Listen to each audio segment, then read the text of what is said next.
Blazing Saddles producers hid these facts from the public. Warner Brothers produced one of the funniest pictures ever filmed in 1974. It created major ripples on the big screen and continues to influence to this day. Here are some interesting facts about Blazing Saddles. An unusual appearance. Movie premieres are notorious for being glamorous, with the most costly, tailored outfits and A-listers emerging from flashy vehicles. To complement the film's theme, attendees came on horseback for this screening. Sleep at night. After Brooks previewed the picture for Warner Brothers, CEO Ted Ashley was not satisfied. "You have to do the following: take out the N-word, take out the bean scene, punching a horse, the Lily von Stupp, and the black sheriff, you're sucking my arm, or something," Ashley told Brooks. "You gotta get it all out." Brooks answered, "Great, they're all gone." But instead of complying, he tossed out all the notes and went away. You're going downhill. Fans of the film will recall the following scene. The boorish Mongo parked his horse in a no parking zone and was approached by another horse rider. Mongo then went up to the horse and clobbered it, knocking them both to the ground. Brooks didn't make up this segment out of thin air, but rather was inspired by a true-life anecdote he heard from his fellow employer, Sid Caesar. Poor taste. Despite how funny Mongo's knockout punch was, some viewers thought it was improper. Animal rights advocates were outraged by the horse's treatment, even though no animals were wounded. Nonetheless, it was stated that a less violent scenario might have been created that would not have given others any ideas as depicted in the film. Fortunately, since the heroes were taught to fall on order, the producers didn't have to injure any animals while filming the sequence. Getting fired. Gig Young portrayed the Waco Kid in the first round of filming. One of the earlier episodes was when the Waco Kid, inebriated, dangled from his bed and berated Bart. After seeing the moments, you could say Young is an outstanding actor for portraying inebriated so convincingly. However, he truly was inebriated, to the point that production had to be halted. Gig was fired and Gene Wilder took his place. Years later, Young sued the studio for breach of contract. A Night with the Stars. Some of the players took their jobs quite seriously for a comedic film about cowboy farts. Slim Pickins was one of the many who aspired to be Taggart, the bully gang leader who fought diligently to drive the Rock Ridge residents out of town. Slim determined that to embody his persona, he would sleep outdoors just like a genuine cowboy. Not only that, but he did it with his Winchester at his side, constantly reminding him that he was an outlaw. What's the meaning of a name? The title was one of the crucial aspects on which the authors couldn't agree. 10X was the working title for this film, which is a reference to Malcolm X, but it was eventually changed to Black Bart. Despite this alteration, the authors didn't like it and considered the Purple Sage as an alternative moniker. The title Blazing Saddles came to Brooks when he was in the shower. His wife fell in love with it, and the rest is history. Strive for the Sky. Sheriff Bart, believe it or not, was not a popular character. Surprisingly, he held a pistol to his head to be released by the locals. Brooks derived the concept from something that occurred to him as a youngster. Mel attempted to steal a water gun and a pack of gum from a shop when he was younger. When the clerk attempted to stop him, Mel pointed the gun at him and threatened to pull the trigger. Infested environment. Warner Brothers felt that Brooks could recreate the enchantment he created in the film The Producers. However, early reviews were negative, and studio officials were concerned about how unfunny they found the film. Nonetheless, Brooks was convinced that the film would perform well and that they just needed to show it to the public. Warner Brothers eventually consented to distribute the film, and they were pleasantly proved incorrect based on early reviews. A prickly studio. Brooks had to work hard before the film's debut to persuade the studio of the film's potential. "It's simply too vulgar for the American people," stated the distribution director. "Let's dump it and take a loss," President John Calley said, deciding that the film should first be distributed in certain locations. Los Angeles, Chicago, and New York were among them. By the end of the summer, it had become the studio's biggest blockbuster. Bringing in a comedic prodigy. In addition to scripting for Blazing Saddles, Brooks was developing a TV program called Your Program of Shows. He developed the concept while in New York after seeing Richard Pryor perform at the Vanguard nightclub.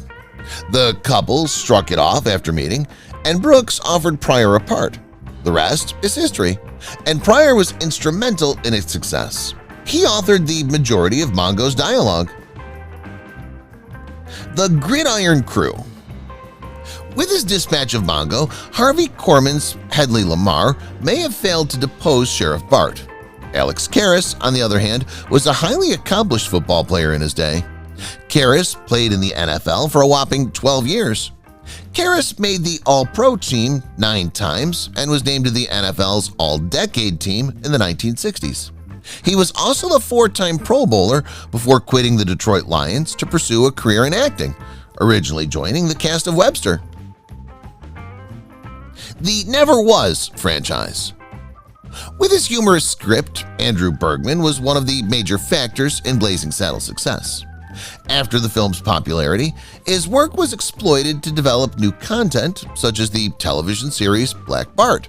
The pilot, which featured Louis Gossett Jr. as Bart, premiered on April 4, 1975. Despite never being viewed by the public, the program continued to tape.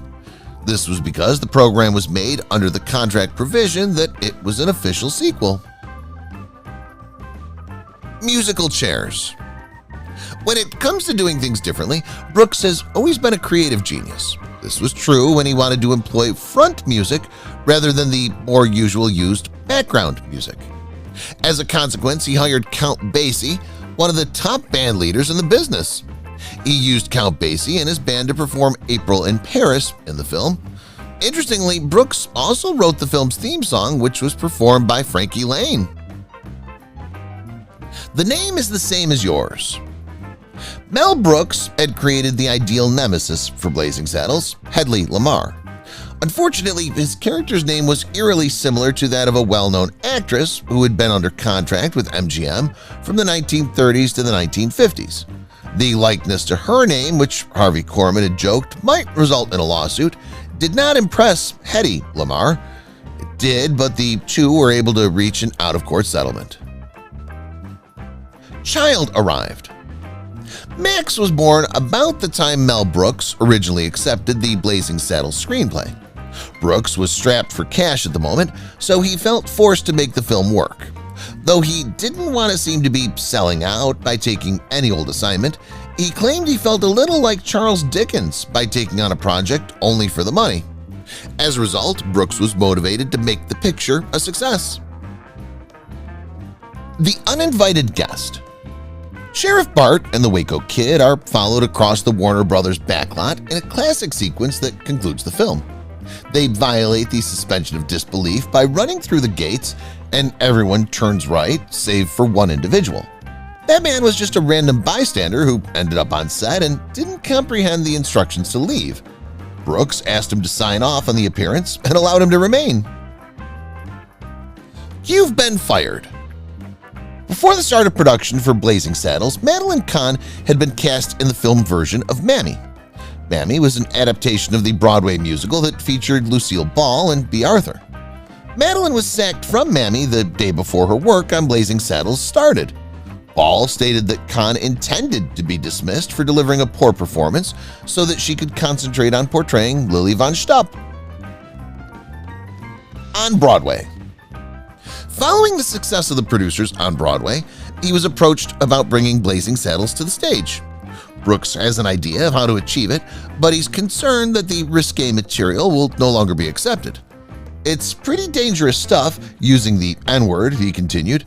"I wouldn't be afraid of it, but I'm not sure whether I could get away with it. I got away with it at the time. I'm not sure I could get away with it today," he said. If I may say so. Mel Brooks has received several awards for his work on the comedy Blazing Saddles.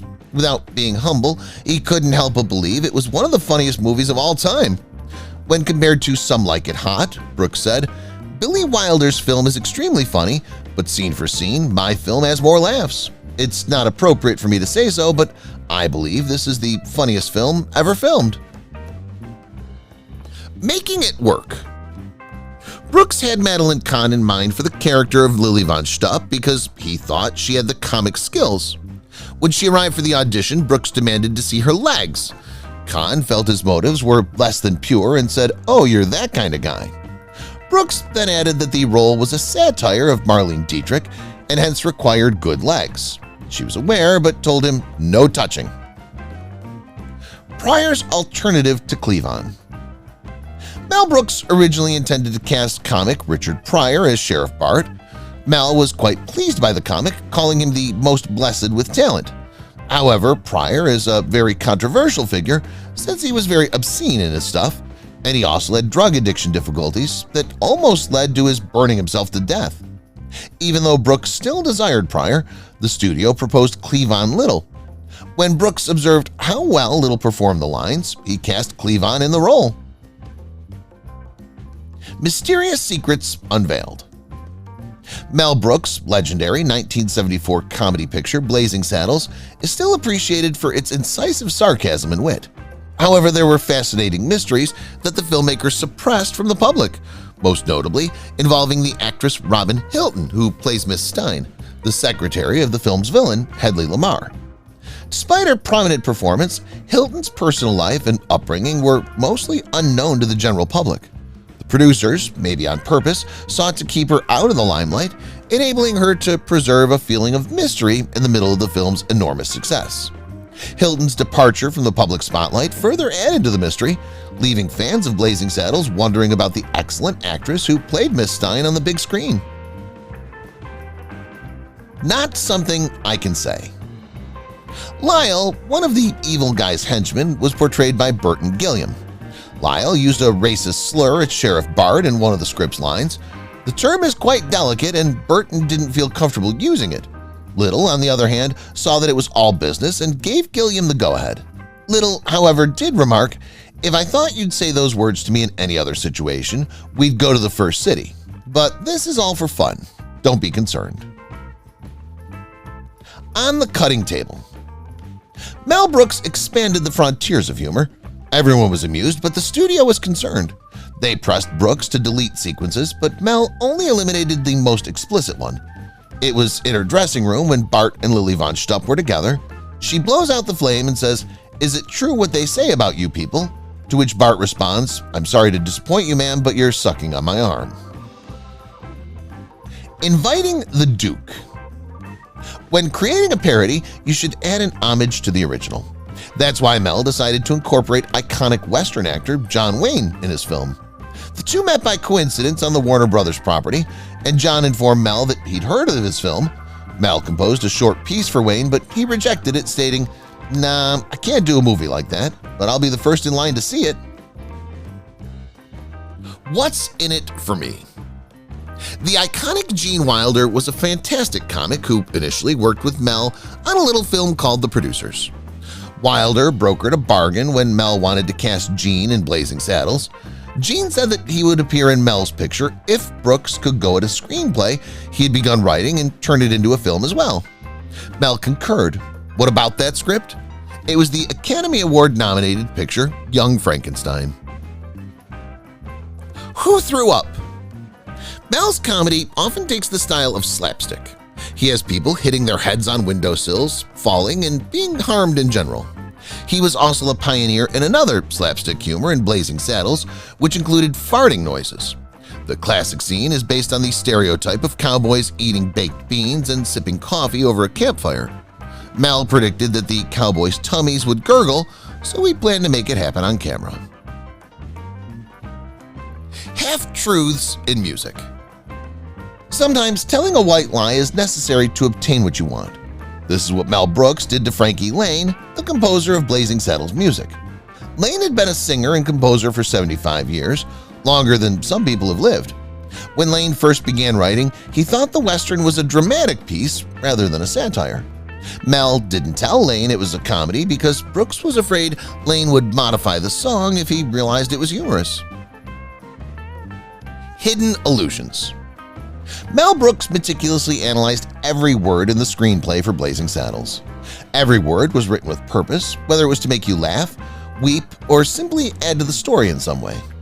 A good example is when Mongo arrives in town on his horse and a Mexican guy says, "Mongo, oh, Santa Maria." This line is in reference to Mongo Santa Maria, a famous Cuban jazz musician, and was added specifically for that reason by Brooks. Sing-along.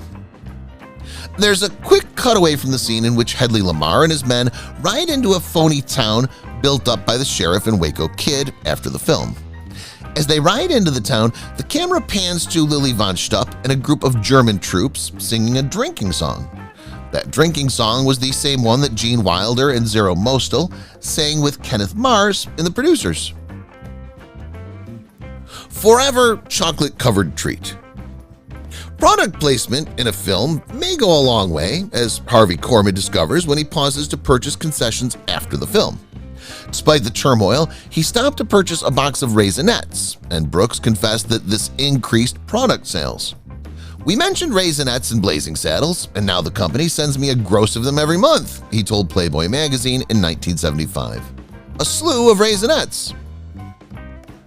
Declare it clearly. Because so many individuals were battling for their inventions to be incorporated, writing the screenplay for Blazing Saddles wasn't easy. Blazing Saddles was written in the middle of a drunken fistfight, Brooks added. "We were 5 people shouting for our suggestions to be included in the film. Not only was I the loudest, but as director, I also had the authority to select what was in and out." Casting disaster. After seeing Gene Wilder as the legendary Waco Kid in the comedy, you can't picture anyone else playing the character. Brooks, on the other hand, first offered the role to other performers, including Johnny Carson. The late-night television presenter declined the position, which was then handed to Gig Young. Although he was supposed to portray the inebriated Waco Kid on screen, it seems that his drinking issues off-screen hindered his performance on set, and he was substituted by Wilder. Artistic farts. Brooks understood what he was doing when he incorporated more than one fart allusion in the picture, just as he meticulously evaluated every word and reference in his screenplay. Governor Lepidomain was named after a flatulence artist, Joseph Pujol, who performed under the stage name Lepidomain. Because of his powerful abdominal muscles, the French entertainer had an astonishing capacity to release gas on order.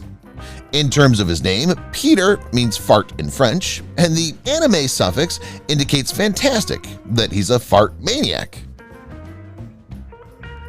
Not in the script. The comedy was famous for its smart and wonderfully worded lines, but one remark in particular struck out. After the locals turned against Bart, Waco Kid consoled him by saying, "You have to remember that these are just simple farmers. These are land dwellers, the New West's common clay." This final bit of sentence, morons, was improvised, and it provoked Cleon Little to laugh.